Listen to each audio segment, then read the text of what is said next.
सारी शुभकामनाओं के साथ मैं हूँ राजीव मिश्रा और आप देख रहे हैं अपना पसंदीदा शो रनयुद्ध। रनयुद्ध में आज बात रंगों की नहीं बल्कि रनों की करेंगे और अहमदाबाद टेस्ट मैच क्योंकि अब से कुछ ही घंटों के बाद शुरू होगा, यानी होली के तुरंत बाद आपको मैदान पर उतरना और रंग बरसाने। ऐसे में हर किसी के जहन में बड़ा सवाल है कि अभी तक इस टेस्ट सीरीज में इस रेड बॉल डोमिनेशन किया, अब क्या बारी बल्लेबाजों की है, अब क्या बारी उन बल्लों की है जो इस आखिरी टेस्ट मैच में अपना दबदबा दिखाएंगे। एक बार फिर इस रेड बॉल के साथ जो स्पिनर है उनकी तूती बोलेगी और स्पिनर ही इस टेस्ट मैच को डिसाइड करेंगे और साथ ही इस बात को भी डिसाइड करेंगे कि क्या भारत टेस्ट चैंपियनशिप के फाइनल में जाने वाला है, क्या वो सीरीज अपने नाम करने वाला है या ऑस्ट्रेलियाई स्पिनर एक बार फिर शानदार कमबैक करेंगे और न सिर्फ सीरीज में बराबरी हासिल करेंगे बल्कि भारतीय टीम के सपने को भी तोड़ने में कामयाब रहेंगे। बड़ी बात यह है कि होली के जस्ट बाद जो ये टेस्ट मैच शुरू हो रहा है, ऑस्ट्रेलिया के प्रधानमंत्री और हमारे देश के प्रधानमंत्री एक साथ बैठ के टेस्ट मैच के पहले दिन का लुत्फ उठाएंगे, यानी कि रंगों के त्योहार के बाद रनों के त्योहार में शामिल होने के लिए दोनों देशों के प्रधानमंत्री एक साथ इकट्ठे होंगे। इस पर आगे बातचीत भी करेंगे। हमारे साथ हमारे दोनों क्रिकेट एक्सपर्ट जुड़ चुके हैं। हमारे साथ सबा करीम इस समय मुंबई से जुड़ चुके हैं और क्रिकेट मैदान से हमारे साथ राजकुमार शर्मा जी इस समय जुड़ चुके हैं। पहले तो आप दोनों को होली की ढेर सारी शुभकामनाएं, सबा भाई आपको भी और राजकुमार सर आपको भी। बहुत थैंक यू बहुत धन्यवाद राजीव। राजीव। सभी को मेरी तरफ से भी सभी को बहुत बहुत होली की शुभकामनाएं और सभी को मैं चाहूंगा कि रंगों का त्योहार सभी के लिए बहुत खुशियां लेकर आए। सबा भाई एक विश आपकी तरफ से भी हो जाए। हैप्पी होली सभी को, सभी के लिए। और मैं आशा यही करता हूँ कि सब लोग ठीक तरह से होली का जो त्योहार है उसको मनाएं, सेफ होली खेलें। और मुझे तो यही उम्मीद है कि होली के त्योहार पर हमारी जो भारतीय टीम है वो हमें एक शानदार गिफ्ट भी दे। जी बिल्कुल, हम सब भी ये उम्मीद कर रहे हैं, लेकिन जो खबरें निकल कर आ रही हैं सबा भाई कि जो पहला प्रैक्टिस सेशन मंडे को होना था बारिश की वजह से रद्द हो गया। अचानक अहमदाबाद में बारिश हुई। अब ट्यूसडे को भी मौसम उतना ठीक नहीं था। प्रिपरेशन के लिहाज से थोड़ा सेटबैक मान रहे हैं। और जब बारिश होती है किसी भी वेन्यू पे जहाँ पे आप तैयारी थोड़ी डिफरेंट कर रहे हो, मसलन एक टर्निंग ट्रैक की तैयारी कर रहे हो, जो मॉइस्चर आएगा बारिश के बाद वो पिच को पर कितना असर डालेगा? देखिए, अगर नमी रहती है तो फिर और अगर विकेट ड्राई है उसके ऊपर से कवर्स बिछे रहते हैं तो फिर थोड़ी बहुत नमी आ जाती है, तो फिर और हम्म। ज्यादा परेशानी हो जाती है बल्लेबाजों के लिए। इसका मतलब यह है कि पहले दिन बॉल ज्यादा घूमेगा, थोड़ी बहुत बॉल थोड़ा बैठने भी लगता है, तो अप एंड डाउन जो बाउंस रहता है हम्म। उससे परेशानी होती है। पर उम्मीद यही है कि जब तक टेस्ट मैच शुरू होगा तब तक धूप आ जाएगी और फिर विकेट को सूखने का मौका मिलेगा। पर अंत में राजीव, फिर से चर्चा हम लोग यही करेंगे कि विकेट किस तरह से बिहेव करेगा, विकेट किस तरह की तैयारी, विकेट किस तरह से बनाया जाएगा ये अंतिम टेस्ट मैच के लिए। राजकुमार सर, रंग बरसे के बाद अब क्या रन बरसे देखने को मिलेगा या आपको लग रहा है फिरकी के जो गेंदबाज है वो बल्लेबाजों को तरसाते नजर आएंगे? नहीं राजीव, मुझे आशा है कि इस बार विकेट इतना खराब नहीं होने वाला है कि जैसा कि इंदौर में था।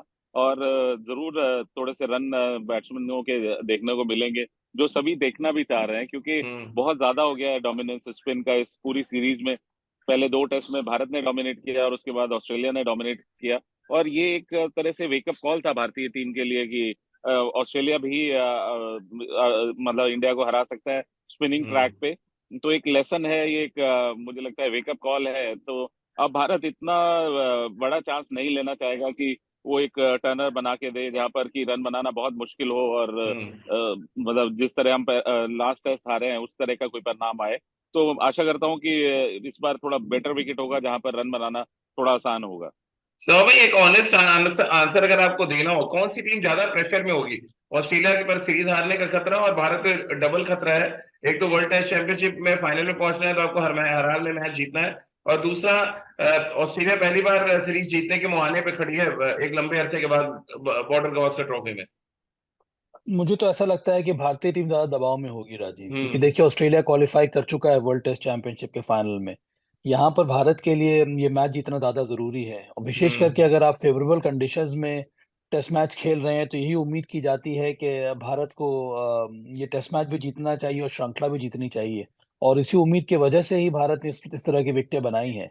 पर जो स्थिति निकल कर आ रही है, मुझे ऐसा लगता है कि भारत की बल्लेबाजी जो है उनके ऊपर दबाव जरूर होगा, जी। क्योंकि फॉर्म अच्छा दिखला रहे हैं इस समय ऑस्ट्रेलिया के स्पिनर्स भी। नेथन लायन हो गए, कोनमैन हो गए, टॉड मर्फी हो गए, तो उनके पास भी समय लिया है इन तीनों स्पिनर्स ने।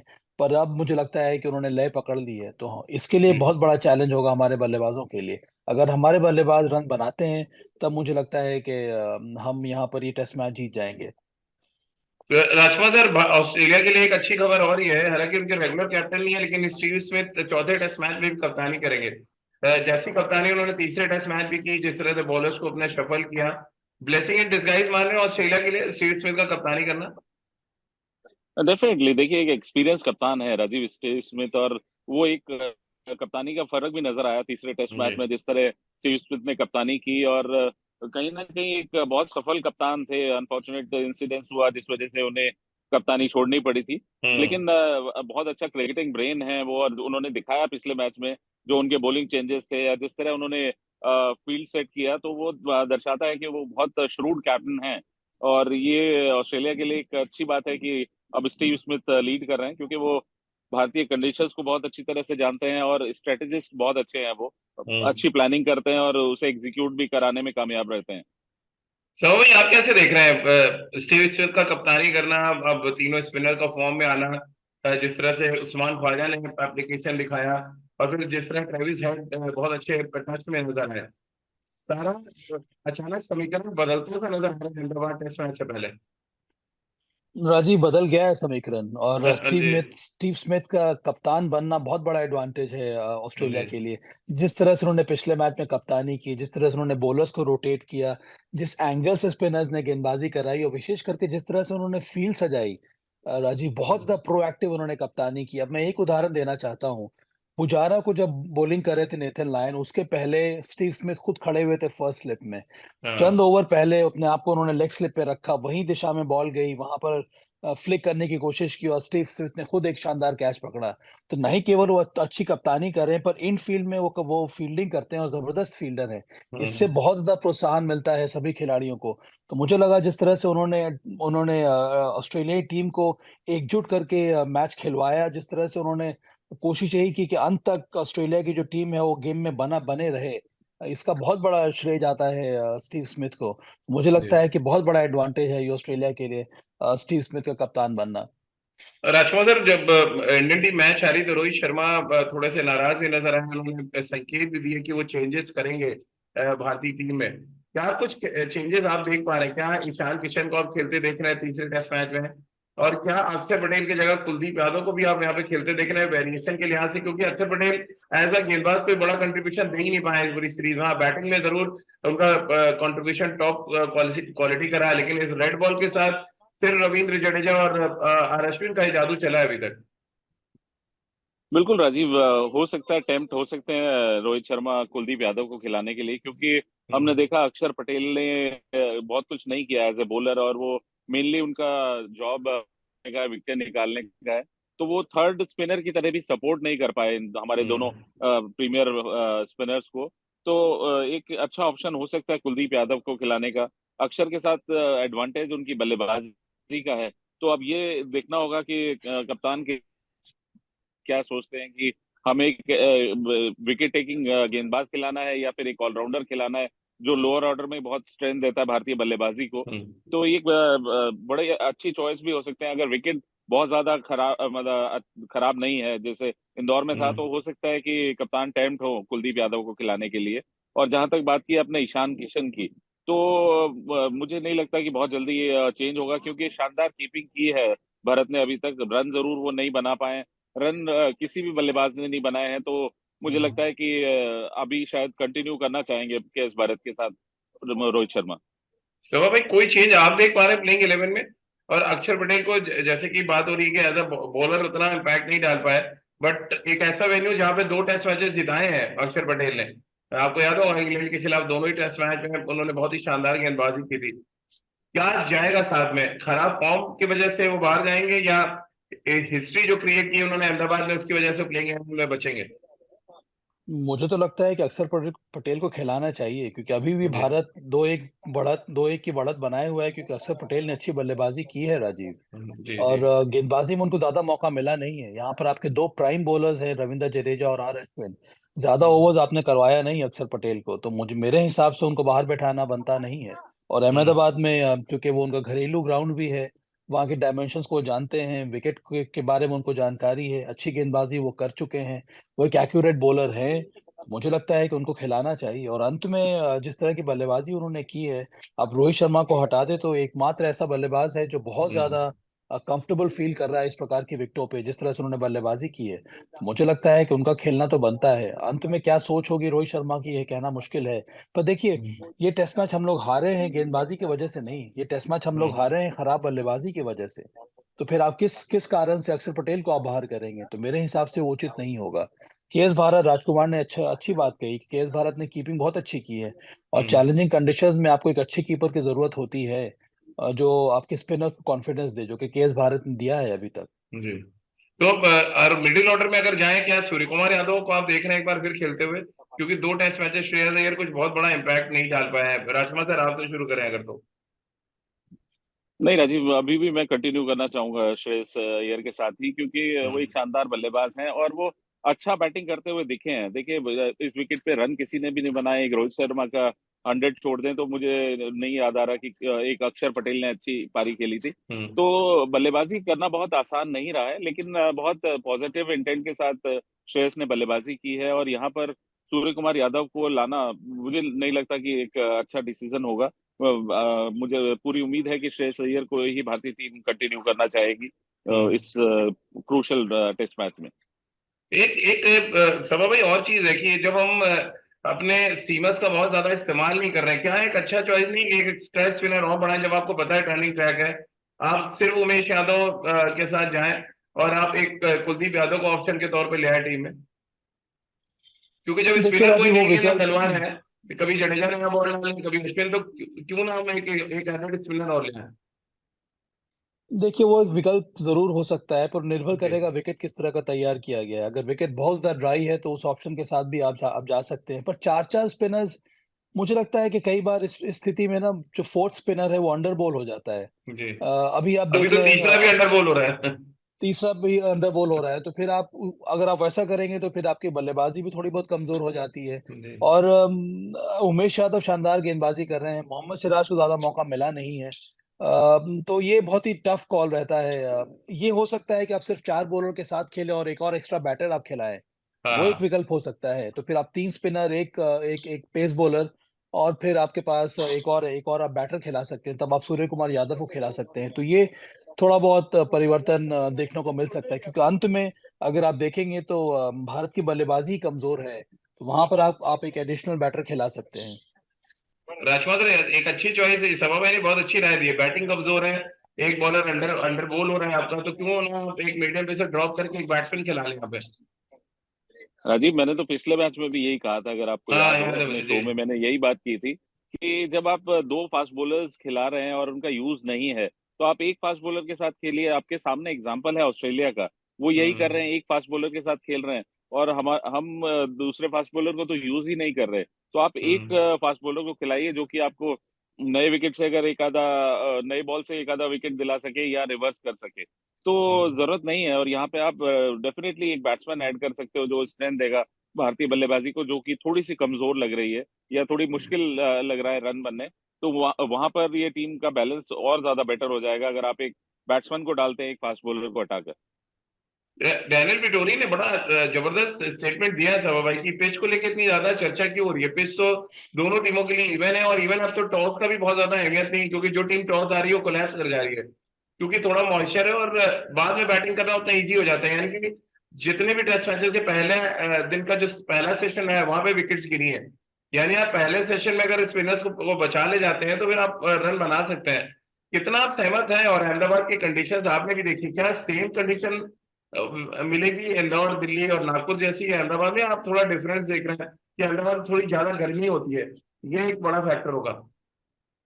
मुझे लगता है थोड़ा विकेट बेहतर मिलेगी अहमदाबाद में, हम्म क्योंकि अगर आप वहां पे विकेट ड्राई करेंगे तो जिस तरह का मौसम रहता है, बहुत जल्दी विकेट जो है वो ब्रेक कर जाएगा और फिर वही हालत होगी जो पिछले टेस्ट मैच में देखने को मिली थी।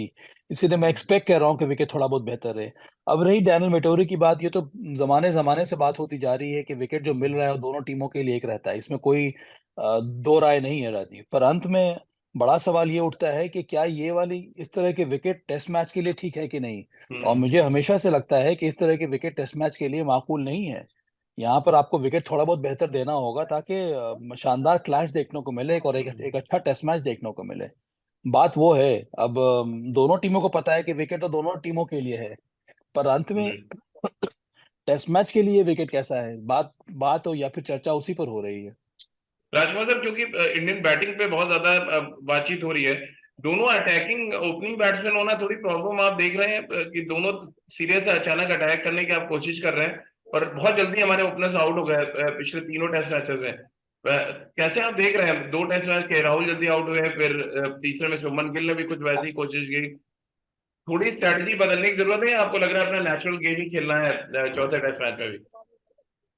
देखिए राजीव, जिस तरह का विकेट हम लोगों ने बनवाया है या जो बना है, जिस तरह की विकेट पर हम खेल रहे हैं, तो उस पे ये बड़ा क्लियर है बल्लेबाजों के लिए कि आप जितनी देर खेलें वहां पे आप पॉजिटिव इंटेंट के साथ खेलें, आप रन देखते रहें, क्योंकि उस विकेट पे ऑड बॉल नीचा भी रहेगा, बॉल स्क्वायर टर्न भी होगा, तो कोई भी बैट्समैन थोड़ा चाहता है कि नए बॉल से जितने रन बन जाए वो थोड़ा अच्छा है, क्योंकि जैसे जैसे बॉल पुराना होगा वो और ज्यादा ग्रिप करेगा।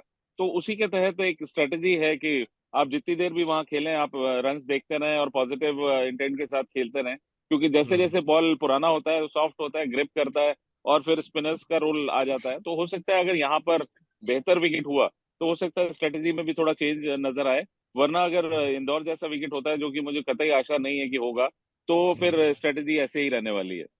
राजकुमार सर, विराट के लिए कितना इंपॉर्टेंट मैच देख रहे हैं? अब सालों हो गए अब तो टेस्ट क्रिकेट में कुछ बड़े स्कोर आए हुए हैं। आपको भी पता है कि एवरेज दिन पे दिन उनका गिर रहा है, पिछले 2-3 साल में लगभग 22 का एवरेज आ गया है 50 से। कैसे आप देख रहे हैं इस टेस्ट मैच में विराट के अप्रोच को? आपसे बात हुई हुई, क्या अप्रोच लेके वो उतरने वाले हैं अहमदाबाद में? देखिए राजीव, आप अगर देखें सारी इनिंग्स में वो एक अच्छा ऐसा लग रहा था कि वो बहुत कॉन्फिडेंटली खेल रहे हैं, अच्छा स्टार्ट अच्छा मिडल मिल कर रहा रहे है, हैं, हाँ। स्टार्ट अच्छा मिल रहा है उनको। अनफॉर्चुनेटली वो आउट हो गए, एक बार लेग साइड में आउट हो गए, एक बार छोटा हम्म बॉल को मिस कर गए, तो कोई बहुत ज्यादा चिंता का विषय नहीं है मेरे लिए, क्योंकि मेरे हिसाब से वो अच्छी बैटिंग कर रहे हैं। हम्म बैटिंग जब भी वो अच्छी करते हैं तो ये कोई एक इनिंग ही होती है जब वो एक लंबे स्कोर से दूर है, और चिंता इसलिए नहीं है क्योंकि अच्छे से मिडल कर रहे हैं, अच्छे फ्रेम ऑफ माइंड में है। तो हम्म आशा करता हूँ कि बेटर विकेट होगी और यहाँ पर वो एक बड़ा स्कोर बनाएंगे। तो भाई, क्या लड़ाई एक बार फिर Jadeja Ashwin versus Nathan lion देख रहे हैं आप इस टेस्ट मैच में? मैं तो लड़ाई देख रहा हूँ Indian batters versus Australian spinners Rajeev. देखिए देखिए, आसान नहीं रहा है इंडियन बैटर्स के लिए, और इस वजह से क्योंकि ये बहुत ही रिएक्टिव स्पोर्ट है। मैंने कहने का मतलब ये है कि गेंदबाज बॉल डालता है, उसको उसके ऊपर बल्लेबाज जो है रिएक्ट करता है, और जो रिएक्शन होता है बहुत ही इंस्टिंक्टिव होता है। अब विराट कोहली के बारे में हम लोग बात कर रहे हैं कि कई सारे शॉट्स जो विराट कोहली के हैं बहुत इंस्टिंक्टिव है, कवर ड्राइव करना, बैकफुट पे पंच करना, पुल करना, और अचानक अपने गेम में इतना बड़ा परिवर्तन लाना, ये सोच के जाना कि नहीं आज इस विकेट पे मुझे सिर्फ सीधा खेलना है, बहुत कठिन होता है। बहुत स्ट्रांग विल पावर की जरूरत होती है, अपने जो इंस्टिंक्टिव शॉट मेकिंग के जो स्टाइल है उस पर रोकथाम लगाना और उसके विपरीत खेलना। अब पिछले टेस्ट मैच जिस तरह से वो आउट हुए, वो इनका एक बड़ा ही पसंदीदा शॉट है, शॉट बैकफुट पे जाते हैं, वहां पर फ्लिक कर देते हैं, यहाँ पे मिड विकेट के क्षेत्र में खेलते हैं। पर इस तरह के विकेट पर आप उस तरह का शॉट खेल नहीं सकते हैं, आपको सीधे बल्ले से ही शॉट खेलना होगा। तो इस तरह से मुझे लगता है कि इंडियन बैटर्स के लिए बहुत ही बड़ी चुनौती रही है। खास करके हमारे जो प्लेयर्स हैं बहुत ज्यादा शॉट्स खेलते हैं, तो उनके लिए इस तरह के विकेटों पे अपने आप को रोक कर खेलना उतना आसान नहीं है। इसी जी। वजह से मुझे लगता है कि ये लड़ाई एक बार फिर से ऑस्ट्रेलियाई स्पिनर्स वर्सेस इंडियन बैटर्स के बीच में है। हमें पता है जडेजा और अश्विन क्या करेंगे, हमें मालूम है कि ऑस्ट्रेलियन बैटर्स किस तरह से खेलेंगे। पर सबसे बड़ी चुनौती मुझे लगता है कि इस टेस्ट मैच में रहेगी कि भारत की बल्लेबाजी जो है वो किस तरह से सामना करती है ऑस्ट्रेलिया के स्पिनर्स का। राजकुमार सर, आखिरी सवाल, क्योंकि सबर भाई ने जिक्र किया कि भारतीय बल्लेबाज वर्सेस ऑस्ट्रेलिया स्पिनर्स होगा, बहुत ज्यादा रिस्की होना भी इंडियन बैट्समैन को ट्रबल कर रहा है। आप बैट लास्ट टाइम सीधा लाते, लास्ट टाइम आपकी आदत पड़ी कि आप बॉल की दिशा बदल लेंगे, और मैं बड़ा क्लोजली वॉच कर रहा था, बैट सीधे था, लास्ट टाइम ही मुड़ जा रहा है, बहुत सीधा रहता है, देन आप बीट हो रहे हैं और आउट हो रहे हैं। रिस्टी होने में बहुत परेशानी हो रहा है इंडियन बैट्समैन को। नहीं देखिए राजीव, वो तो बेसिक्स की बात है। आप बिल्कुल ठीक कह रहे हैं कि एज ए कोच भी हम लोग यही बताते हैं कि सीधा खेलिए आप, या इन लोगों के माइंड में है। लेकिन जैसा मैं बिल्कुल सभा के साथ एग्री करता हूँ कि वो इंस्टिंक्टिव होता है। आपको शॉर्ट बॉल देखते ही आप ऑटोमेटिक पीछे भागते हैं, भले ही आपको पता है कि हाँ। बॉल नीचा रहने वाला है। अभी यहाँ हमारा मैच चल रहा है इस ग्राउंड पे, हमने देखा कि बॉल नीची रह रही है, तब भी पहले ओवर में बैट्समैन पीछे गया और वो बॉल नीचा रहा और वो बोल्ड हो गया। तो ये हम्म। इंस्टिंक्टिव है, बैट्समैन ऑटोमेटिक जाता है आपका। आप कितना ही सोच लें कि मैं आगे ही खेलूंगा, लेकिन जैसे ही आप शॉर्ट बॉल देखते हैं तो आप ऑटोमेटिकली पीछे चले जाते हैं। तो ऐसा जी। होता ही है। और हमारे प्लेयर्स बहुत मतलब ये सारे जो हमारी इंडियन टीम है, बहुत बड़े प्लेयर हैं, प्रोफेशनल प्लेयर हैं, प्रूवन प्लेयर हैं। तो ये सब जानते हैं, भली भांति जानते हैं कि किस तरह खेलना है। बट विकेट्स वाकई में बहुत मुश्किल नहीं है रन बनाने के लिए। बहुत बहुत शुक्रिया राजकुमार सर आपका, और सभा भाई आपका भी। तो गुजिया की मिठास और रंगों के खास त्योहार होली में आप सब भी ढेर सारा अपना इस त्योहार को खुशियों के साथ मनाएं, और वापस जब हम मैदान पे लेते हैं तो फिर हम मैदान बरसते भी देखें। गेंदबाजों को थोड़ा टेस्ट देना पड़े, क्योंकि इस पूरी सीरीज में बल्लेबाज टेस्ट देते आए हैं इस रेड बॉल के सामने, लेकिन अब शायद बारी है कि बल्लेबाज टेस्ट लें। जो स्पिनर्स हैं वो चाहे ऑस्ट्रेलिया को हो या हिंदुस्तान को, और एक अच्छा टेस्ट मैच हमें देखने को मिले होली के त्योहार के तुरंत बाद। तो आज की हमारी इस खास चर्चा में फिलहाल इतना ही।